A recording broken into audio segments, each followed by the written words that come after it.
Mark Parker returned home just 2 days before graduation, but by sunrise his wife Laura and their children Noah and Emily lay dead in a crime scene so twisted investigators knew instantly. This family hadn't been destroyed by madness alone, but by something far more calculated hiding in the shadows. The morning of Noah Parker's graduation began with the kind of quiet that only comes before something terrible. The Parker house sat at the end of a calm street in Crestwood, where neighbors were already preparing for the big day. Inside the house, Laura Parker worked early, smoothing the wrinkles out of her son's gown and setting it across the couch. She had planned a small celebration after the ceremony. Noah's younger sister Emily had taped handmade signs around the living room, each one crooked but cheerful. Nothing in the house looked out of place except for the presence of Mark Parker, the father who had returned from the mental hospital just 2 days earlier. His return had been unexpected and strangely fast. He spent those 2 days walking through the house in slow, heavy movements, as if each step required effort. He didn't interact with the family, didn't smile, didn't argue. He simply watched. Sometimes he stood in doorways for long stretches of time, staring into rooms as if trying to remember something. The family tried to give him space, believing he needed time to adjust. He had struggled for months with disorganized thinking and unpredictable moods, and the hospital had assured Laura that he was improving. She hoped this day, Noah's graduation, might feel like a fresh start. Before sunrise, the tone inside the house shifted. Investigators later pieced together the sequence of events from evidence, but at the time the home was silent and unaware of what was about to happen. Sometime around 5 in the morning, Mark went downstairs. There was no sign of hesitation in his movements. He opened the toolbox drawer and took out a hammer. Nothing else was disturbed. The medical examiners later said the first strike on Laura was sudden and deliberate, catching her completely off guard while she stood in the kitchen preparing breakfast ingredients. She collapsed instantly, never understanding what was happening. Upstairs, Emily heard a sound and walked toward the hallway. She had only just woken up, still groggy, unaware of the danger. Her body was found near her bedroom entrance, suggesting she had only seen a glimpse of the violence before she became a victim herself. Noah, still asleep with his graduation cap resting on a chair nearby, never left his bed. The investigators concluded he was the last to be attacked, that he never felt fear or confusion, only an abrupt end to a day that was supposed to mark his new beginning. Hours passed with the house silent again, but traces of movement were visible everywhere. Drapes were pulled down, items dragged across the floor, and small piles of fabric stacked in the living room. Mark attempted to set a fire, gathering papers, clothing, and pieces of wood. He poured lighter fluid across the pile, but the flames barely took hold. By the time smoke was drifting from the window, a passing jogger noticed it and called emergency services. Firefighters entered, expecting a routine small fire, but what they found changed the case from an accident to a nightmare. Mark sat in the center of the living room floor, covered in ash and dried blood, staring blankly at the wall as if he could not see anything in front of him. He did not move when the firefighters approached. The bodies of his family were discovered in separate rooms, each showing signs of brutal impact. A graduation certificate lay on the dining table, untouched except for dust and faint smoke. What was meant to be a day of celebration had turned into one of the darkest crime scenes Crestwood had ever witnessed. Detectives arrived quickly after firefighters reported what they found inside the Parker home, and within minutes the quiet neighborhood was transformed into a chaotic crime scene. Yellow tape stretched across the lawn, cameras flashed from every angle, and investigators moved through the house with careful steps, trying not to disturb anything important. What they expected to be a straightforward case soon revealed details that made little sense. Although Mark Parker was inside the home, covered in blood, nothing about the scene aligned perfectly with the assumption that he had acted alone in a moment of mental instability. The arrangement of the bodies raised immediate questions. Laura was found in the kitchen, yet blood spatter on the ceiling suggested someone had moved her after the first blow. Emily's body was positioned near the hallway, but the marks on the floor showed she had not fallen naturally. She had been dragged. Noah's room showed signs of a struggle, even though his injuries suggested he was attacked in his sleep. These inconsistencies forced detectives to slow down and examine every inch of the home. Beyond the placement of the bodies, other details stood out. Muddy footprints led from the back door to the living room, but they did not match Mark's shoes. A separate set of prints, smaller and with a distinctive worn pattern, cut across the kitchen tiles. The back door latch was damaged from the inside, as if someone had tried to stage an entry, but hadn't bothered to complete the illusion. These clues hinted that someone else may have been in the house before, during, or after the murders. When investigators moved to the living room, they found the beginnings of a fire that seemed oddly selective. Only specific items had been gathered: family papers, photo albums, Noah's backpack, and a small wooden box filled with personal letters. None of the furniture or carpeting around the pile had been targeted. It looked less like a frantic attempt to destroy evidence and more like someone wanted certain memories erased. Detectives collected Mark's medical files and immediately noticed something important. His doctors had stated he showed signs of confusion in the past, but his behavior had never been violent. The rapid shift from discharge to extreme brutality felt unnatural. His hospital notes mentioned a man who isolated himself but showed remorse, fear, and emotional distress, not someone capable of calculating a stage fire or making specific choices about which objects to burn. Even his physical condition at the time of arrest didn't align with someone who had just carried out such a chaotic spree. He had no defensive wounds, no torn clothing, and no scratches that typically appear during violent confrontations. His hands were shaky, his expression empty, and his posture rigid. He seemed more like someone trapped inside his own mind than a man acting with intention. The basement added another layer of confusion. A window had been cracked from the inside, not the outside, suggesting someone attempted to create the appearance of forced entry, but didn't fully commit. A pair of black gloves lay behind the garage, one smeared with dirt, the other clean. There were no fingerprints on them, and they didn't match anything belonging to Mark. Surveillance footage from nearby houses revealed a shadowy figure moving near the Parkers' property around 3 in the morning, long before the murders were believed to have taken place. The person moved slowly, circling the house twice before disappearing behind the trees. Each discovery chipped away at the simple explanation everyone wanted to believe.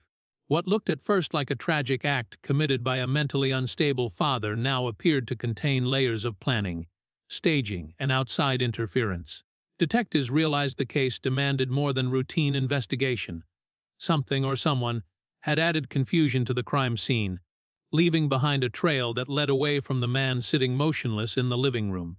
As detectives dug deeper into the Parker family's past, they discovered that the peaceful image the family showed to the outside world hid complicated layers of tension, secrets, and unspoken fear. At first, investigators assumed the tragedy stemmed from Mark Parker's mental instability, but as they studied the family's history, the picture grew darker and more confusing. It became clear that the Parkers had been living with stress long before Mark returned home. Financial records showed that Laura had made unusual movements with money in the months leading up to the murders. She had withdrawn large sums from her savings account without telling anyone, then moved that money into a private bank box. The box held receipts, personal letters, and files she had collected quietly. It was obvious she had been preparing for something, but whatever she feared, she never shared it openly. Detectives wondered if she had been planning to leave Mark or protect the children, but nothing in her notes directly stated that. When investigators examined Noah's laptop, they found more unusual information. His computer contained a folder hidden behind encrypted software. Once digital experts unlocked it, they found documents relating to a college scholarship Noah had secretly applied for. Mixed with these files were screenshots of threatening messages he had received from an unknown sender.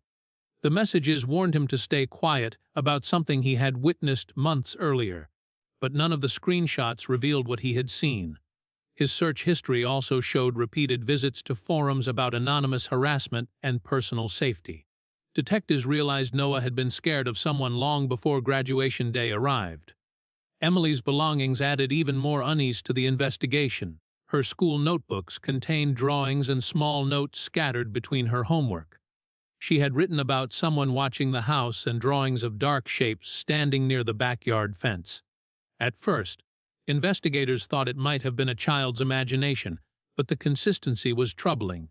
Every drawing showed a figure in the same place, just beyond the trees, almost blending with the shadows. Teachers later confirmed that Emily had asked to stay inside during recess several times, claiming she felt unsafe outside.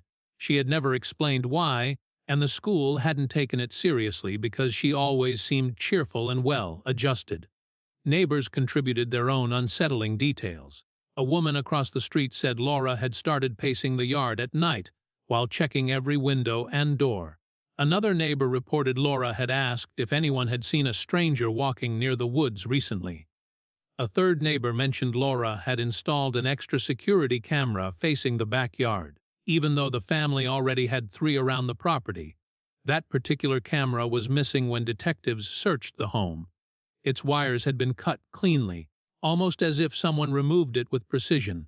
The most chilling discovery came from Mark's old suitcase, tucked deep inside the bedroom closet. Inside it were outdated photographs of the family taken at different events: birthday parties, picnics, vacations, school ceremonies.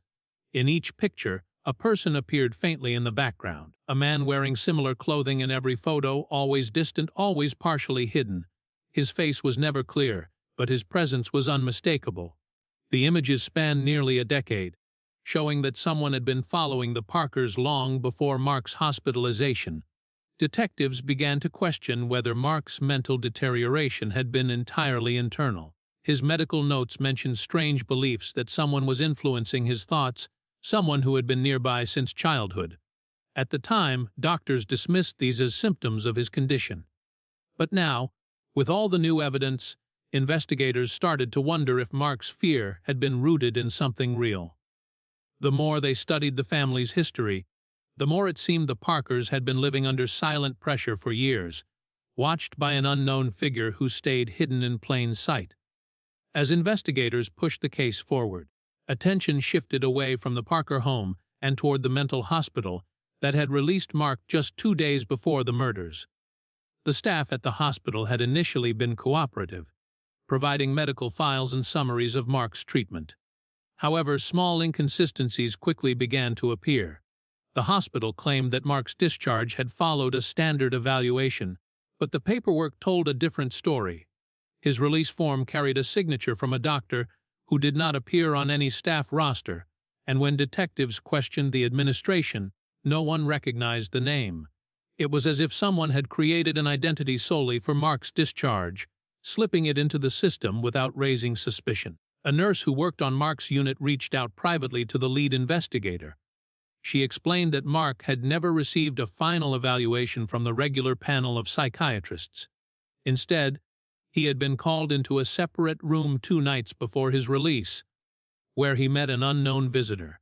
The nurse recalled seeing a hooded figure walking through the restricted ward that evening, someone who had not signed in through the main desk. Security footage confirmed her memory. A tall person in dark clothing was seen entering the hallway near Mark's room, staying for almost 10 minutes, and then leaving without speaking to staff. The entire encounter seemed to bypass every safety requirement the hospital was supposed to enforce.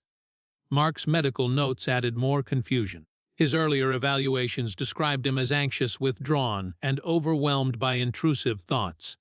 But his last recorded assessment before release made abrupt claims of sudden improvement. The language felt unnatural, as though someone unfamiliar with psychiatric vocabulary had written it. The nurse who had come forward insisted that Mark had been unsettled in his final days at the hospital, pacing the floor and whispering under his breath. He seemed afraid of someone visiting him, someone he believed was manipulating him.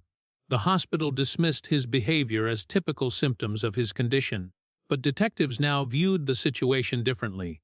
During a search of Mark's hospital belongings, investigators realized a key item was missing: his journal. Mark had written in it daily, documenting his thoughts in detail. The pages could have offered insight into his state of mind before the murders, but the journal was nowhere to be found. Hospital staff insisted it had been packed with his items, yet the box of personal belongings delivered to the police held only clothing and toiletries.